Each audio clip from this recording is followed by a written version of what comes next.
Bonjour et bienvenue dans le podcast Le Reflet des Contes, le premier podcast qui relie contes et développement personnel. Je m'appelle Galina Kojanova, je suis auteure, conteuse et master coach certifié. Chaque épisode va se dérouler en 3 temps. Immersion, analyse, action. D'abord immersion. Je vais lire un conte.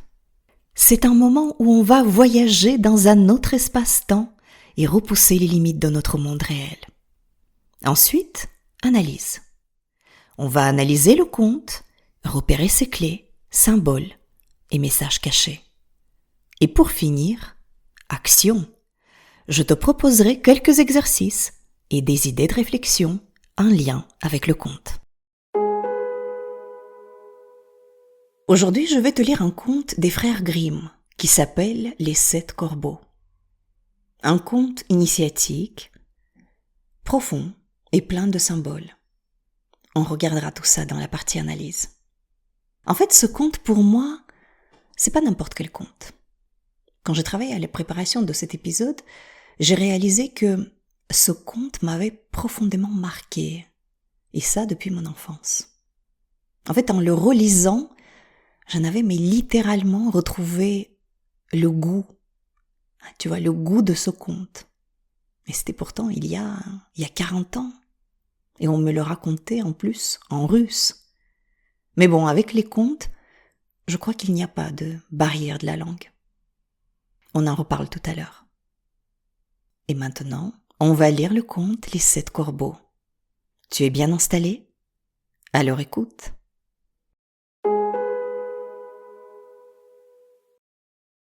Un homme avait 7 garçons et toujours pas de fille, bien qu'il en désirât une de plus en plus. Un jour, sa femme attendit un nouvel enfant. Et quand l'enfant naquit, ce fut une fille. Grande fut leur joie tous deux. Mais l'enfant malheureusement était si fluette et si faible qu'il fallut recourir au baptême d'urgence. Le père envoya en toute hâte l'un des garçons à la source, chercher l'eau pour l'ondoiement. Les 6 autres y coururent avec lui, et tandis qu'ils se disputaient à qui remplirait la cruche, elle leur échappa et tomba au fond. Ils restèrent là, atterrés, et ne sachant que faire, n'osant, en tout cas, pas rentrer. Ne les voyant toujours pas revenir, le père, irrité et impatient, s'écria: « Ils sont sûrement en train de s'amuser, ils en oublient la malheureuse petite !» Il avait tellement peur que le bébé mourût avant d'être ondoyé qu'il s'implora et dit: « Oh, je voudrais les voir tous transformés en corbeaux !» À peine l'eut-il dit qu'il entendit au-dessus de sa tête un froissement d'ailes dans l'air et qu'il vit, en levant les yeux, 7 corbeaux d'un noir brillant qui s'éloignaient à tire-d'aile. Il était trop tard pour que les parents puissent revenir sur leur malédiction. Mais ils se désolèrent de la perte de leurs 7 garçons. Et ils se consolèrent néanmoins un tout petit peu en voyant que leur petite fille, non seulement avait échappé à la mort, mais prenait chaque jour de nouvelles forces et gagnait en beauté de jour en jour. Et il ignora pendant des années qu'elle avait eu des frères, car les parents lui avaient soigneusement caché la chose. Mais il advint un jour, tout à fait par hasard, qu'elle entendit des gens parler d'elle et dire qu'elle était jolie, vraiment bien jolie, et que c'était vraiment dommage qu'elle eût fait le malheur de ses 7 frères. Bouleversée, elle courut interroger son père et sa mère pour savoir si elle avait eu des frères et apprendre ce qu'ils étaient devenus. Ne pouvant garder plus longtemps le secret, les parents lui assurèrent que c'était là la volonté du ciel et que ce n'était pas de sa faute à elle si sa naissance avait occasionné le cruel événement. Néanmoins, la fillette s'en fit grief dans son cœur et se tint pour personnellement responsable. Chaque jour, elle s'accusait de la chose en croyant de plus en plus fermement que c'était son devoir de libérer ses frères de la malédiction. Elle ne ni trêve ni repos jusqu'au jour qu'elle s'en alla, en cachette de chez ses parents, pour parcourir le vaste monde, à la recherche de ses frères, afin de les libérer, où qu'ils fussent, et quel qu'en fût le prix. Elle ne prit avec elle qu'une petite bague, en souvenir de ses parents, une miche de pain contre la faim, une cruche d'eau contre la soif, et un petit tabouret contre la fatigue. Ainsi, elle s'en alla au loin, toujours plus loin, jusqu'au bout du monde. Quand il s'approcha du soleil, comme sa chaleur était trop forte, comme il était trop effrayant et dévorait les petits enfants, elle s'éloigna bien vite et courut vers la lune. Mais celle-ci était bien trop froide, sinistre et méchante. Car dès que la petite approcha, elle dit « Ça sent l'odeur de chair humaine. » Aussi, l'enfant s'éloigna-t-elle bien vite, courant alors vers les étoiles, qui se montrèrent amicales et bonnes pour elle, et qui étaient toutes assises sur leur petite chaise particulière. Alors, l'étoile du matin se leva pour lui donner un petit osselet. « Si tu n'as pas le petit osselet, lui dit-elle, tu ne pourras pas ouvrir la montagne de verre. Et c'est dans la montagne de verre que sont tes frères. » La petite serra l'osselet précieusement dans son mouchoir, le noua par-dessus et s'en alla, marchant sans cesse, jusqu'à ce qu'elle fût arrivée à la montagne de verre. La porte était fermée, mais quand elle dénoua son mouchoir, il n'y avait rien dedans. Elle avait perdu le précieux cadeau des étoiles. Que pouvait-elle faire à présent? Ses frères, elle voulait les sauver, mais la clé de la montagne de verre, elle ne l'avait plus. En bonne petite sœur qu'elle était, elle prit un couteau et se coupa le petit doigt de sa menotte, le poussa dans le trou de la serrure et réussit à ouvrir la porte. Une fois qu'elle fut entrée, un petit nain vint à sa rencontre et lui demanda « Que cherches-tu, mon enfant ?»« Je cherche mes frères, » répondit-elle, « les 7 corbeaux. »« Messieurs les corbeaux ne sont pas à la maison, » dit le nain. « Mais si tu veux attendre jusqu'à ce qu'ils reviennent, tu n'as qu'à entrer. » Pendant qu'elle attendait, le nain servit le repas des corbeaux dans 7 petites assiettes et 7 petits gobelets. Alors la petite sœur mangea un petit quelque chose dans chacune des 7 petites assiettes et but une toute petite gorgée dans chacun des 7 petits gobelets, laissant tomber dans le 7e la bague qu'elle avait emportée avec elle. Tout à coup, on entendit dans l'air un grand bruit d'ailes et des croissements. « Voilà, messieurs les corbeaux qui rentrent, » dit le nain. C'étaient eux, en effet, et quand ils furent là, ils voulurent manger et boire, cherchant chacun son assiette et son gobelet, mais l'un après l'autre, ils dirent « Qui a mangé dans ma petite assiette? Et qui a bu dans mon petit gobelet? Il y a des lèvres humaines par ici. » Et comme le 7e finissait son gobelet, la petite bague tomba devant lui. Il regarda ce que c'était et reconnut en elle une bague de ses parents, sur quoi il s'exclama « Oh, plût à Dieu que notre petite sœur fût là, nous serions délivrés !» En entendant ce souhait derrière la porte où elle se tenait cachée, la fillette sortit et s'avança vers ses frères, qui retrouvèrent instantanément leur forme humaine et vinrent l'embrasser et la serrer sur leur cœur. Puis, ils rentrèrent tous ensemble, joyeusement, à la maison.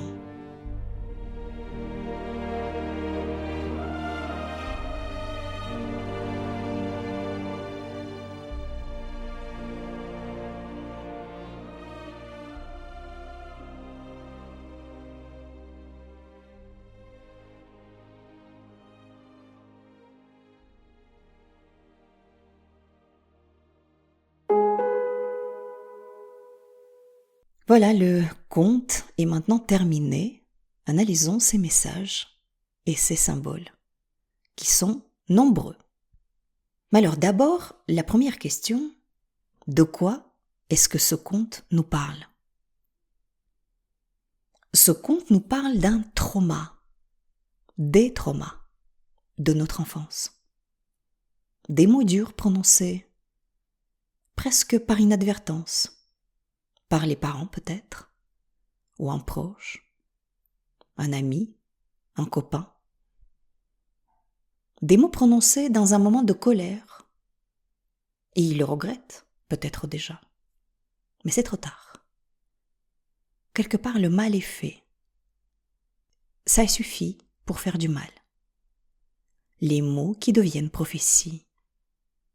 Tiens, je cite le conte. Ne les voyant toujours pas revenir, le père, irrité et impatient, s'écria « Ils sont sûrement en train de s'amuser, ils en oublient la malheureuse petite !»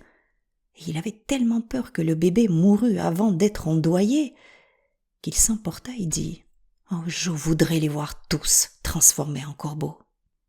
Et voilà comment les mots deviennent prophéties.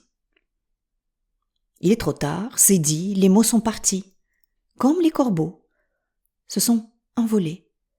Et une partie de nous, une partie de notre âme, n'est plus là. Elle est partie aussi, avec ses corbeaux, envolés, loin, emportés par le vent, vers cette montagne de verre. Montagne, cristallisée, gelée, figée. On parle des mots ici d'ailleurs, mais qui créent ces blessures, mais ça peut aussi être des actes, des façons de faire vis-à-vis de nous, des façons de nous ignorer, un comportement passif-agressif de nos parents, de nos proches ou de nos soi-disant amis. Toutes ces blessures, ce sont des choses qui se figent. L'enfant, il n'a pas vraiment les moyens de défense, on le sait ça. Alors il va devoir trouver des stratagèmes pour survivre à ces blessures. Et le premier stratagème, c'est le déni. En fait, on oublie. Il ne s'est rien passé. Et ça arrange bien tout le monde d'ailleurs. Et dans le conte, la petite fille vit comme si rien ne s'était passé pendant plusieurs années. Et le conte nous dit, et il ignora pendant des années qu'elle avait eu des frères, car ses parents lui avaient soigneusement caché la chose.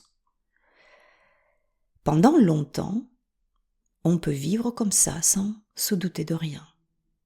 A priori, rien ne nous manque, on va bien, et la petite fille va bien. Ensuite, il se passe quelque chose, il se passe toujours quelque chose.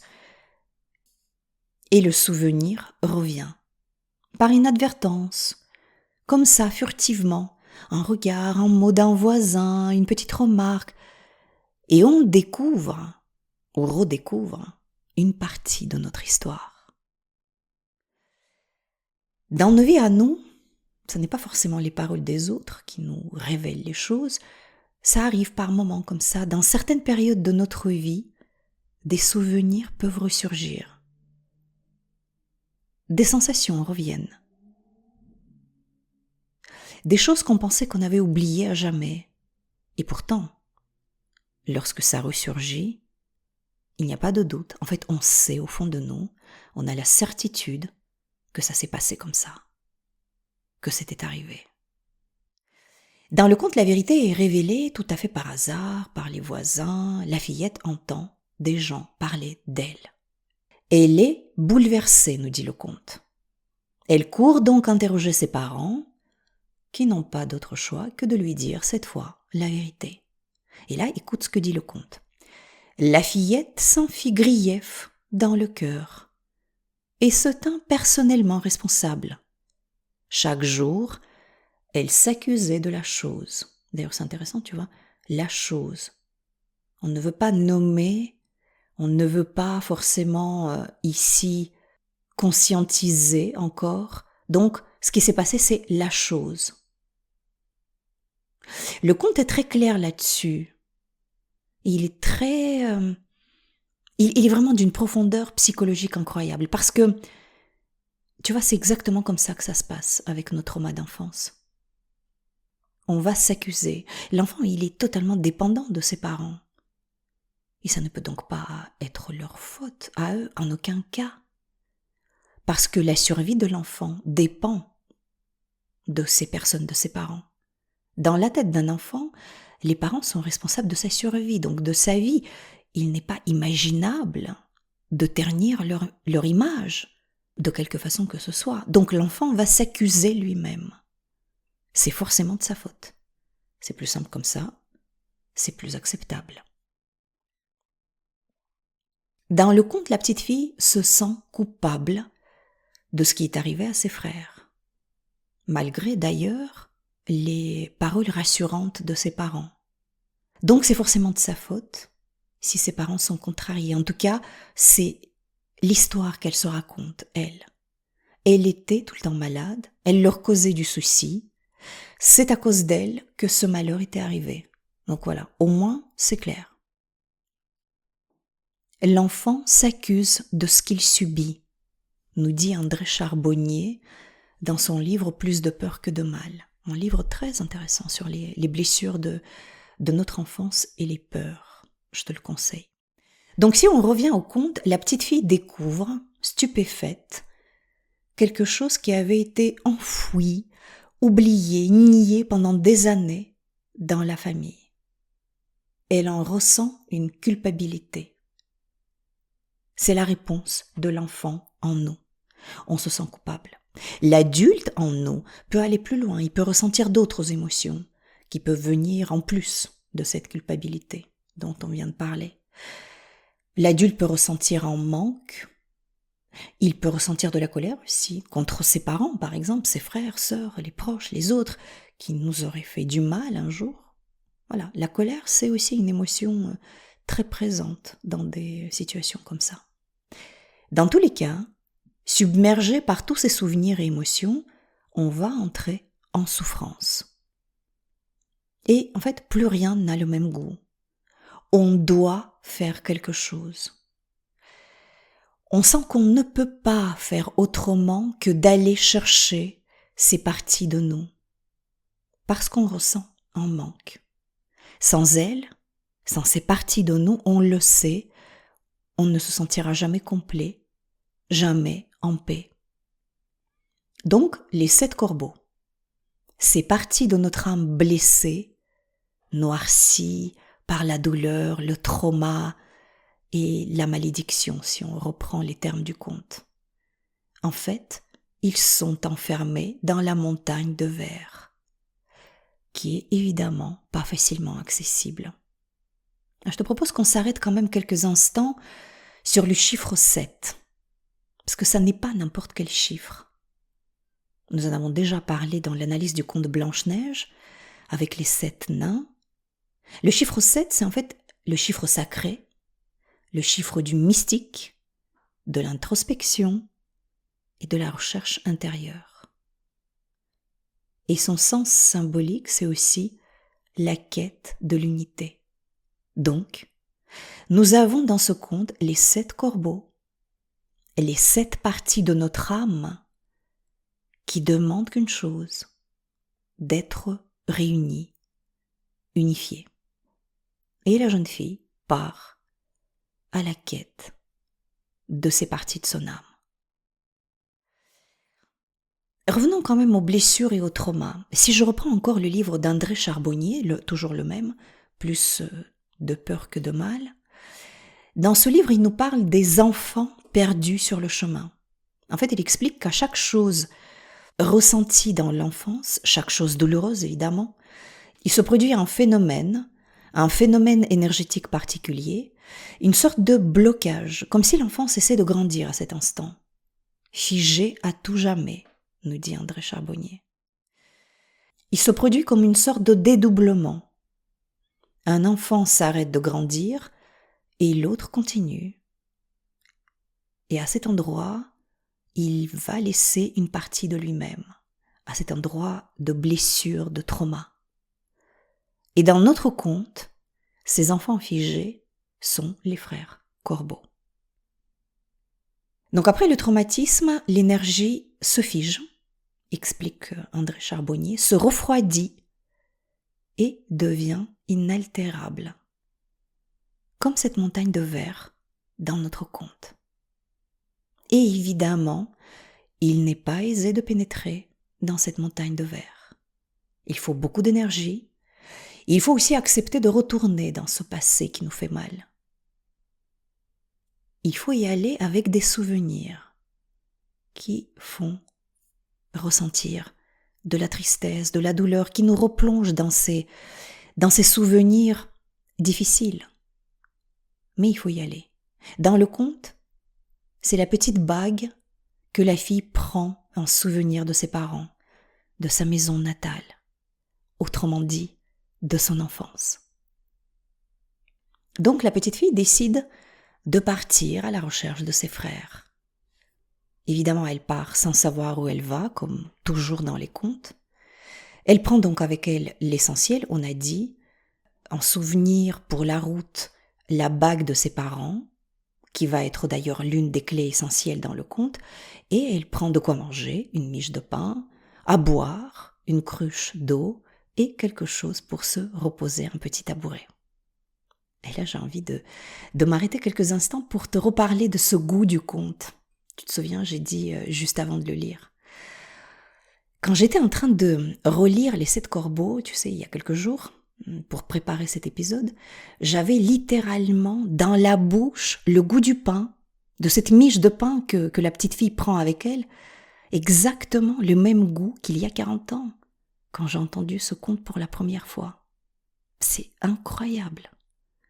Et je me souviens aussi, précisément la bague, cette bague qu'elle avait prise avec elle. En fait, celle que j'avais dans ma mémoire, c'est la bague de ma mère. Je la revois encore, hein. Une toute petite bague en or, toute fine, avec une petite pierre rose. Voilà. C'était pour moi la bague du conte Les 7 corbeaux. Tu vois, c'est quand même incroyable combien certains contes peuvent nous marquer. Mais presque, je dirais, presque s'imprimer en nous. Et ici, là, dans mon cas, la question qu'on pourrait se poser, que je me pose, est-ce que parce que c'est un conte initiatique pour moi spécialement, parce que j'ai ce travail à faire, que j'avais ce travail à faire, à me guérir, à rassembler mes morceaux blessés, en tout cas, l'enfant en moi le savait déjà. Voilà, c'est possible.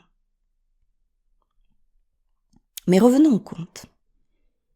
Sur le chemin, la petite fille constate que, premièrement, le soleil brûle trop. Autrement dit, les choses ne sont pas encore amenées à la conscience.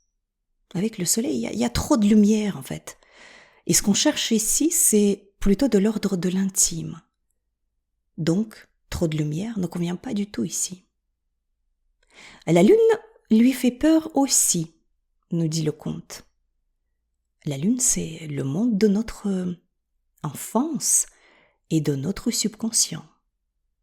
Et là, pour elle, ce monde est froid et inaccessible. Alors les étoiles, par contre, elle peut communiquer avec. Symboliquement, ce sont des étincelles d'intuition. Et on sent qu'on peut suivre leurs conseils. Donc voilà, l'intuition est furtive, et si on n'y prend pas garde, elle s'envole. La petite fille ouvre le mouchoir dans lequel elle a enveloppé le petit osselet et le cadeau des étoiles, la clé pour ouvrir la montagne, autrement dit une clé que son intuition lui avait livrée, mais dans le mouchoir, il n'y a plus rien. Le petit osselet n'est plus là, et pourtant c'était sa seule solution pour déverrouiller l'accès à la montagne de verre. Donc elle ne sait pas quoi faire. Et très vite, elle comprend qu'il faudra sacrifier quelque chose. Une partie, en l'occurrence une partie de sa propre chair, va devoir servir ici à ouvrir la serrure. Donc elle va se couper son petit doigt. On n'a rien sans rien. Mais par contre, tu connais cette expression « mon petit doigt m'a dit ». Ça veut dire, là encore, l'intuition. Comme ce petit osselet, le cadeau des étoiles.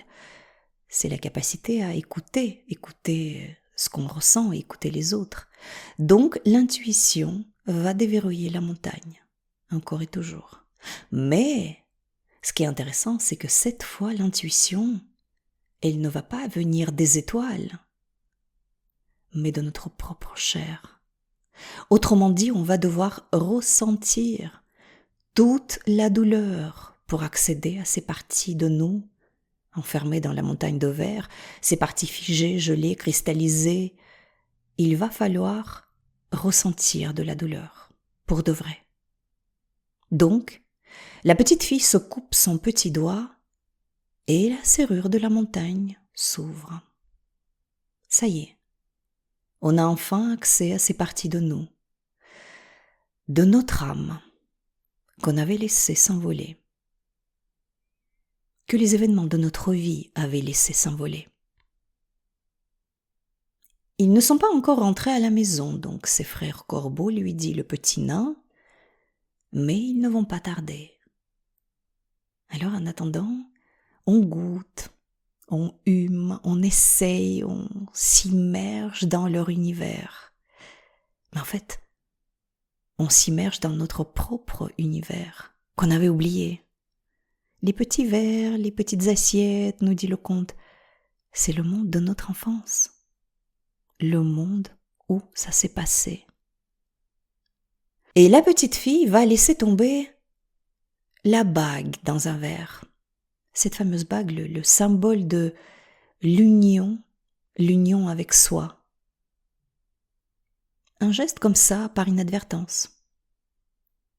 En fait, en miroir à des mots durs nous a jetés il y a des années, les blessures qu'on nous a infligées sans le savoir, ou qu'on s'était infligées. Là, on rembobine et on fait l'inverse. On jette en miroir l'alliance pour montrer en fait qu'on est prêt à faire la paix. La paix avec tout, avec le passé, avec les erreurs, avec tout ce qui s'était passé. Qu'on pardonne et aussi on demande pardon. Parce qu'on veut retrouver l'unité, cette unité de nous, perdue. On veut ardemment redevenir complet. Et ce désir, cette intention, vont faire bouger les choses. À partir de là, on peut commencer à guérir. Et le trauma peut être réparé. Les frères Corbeaux, donc, c'est partie de nous qui ne souhaitent qu'une chose, eux aussi, c'est d'être réunis avec leur petite sœur. Souviens-toi dans le conte, l'un des frères Corbeaux s'exclama « Plût à Dieu que notre petite sœur fût là, nous serions délivrés !»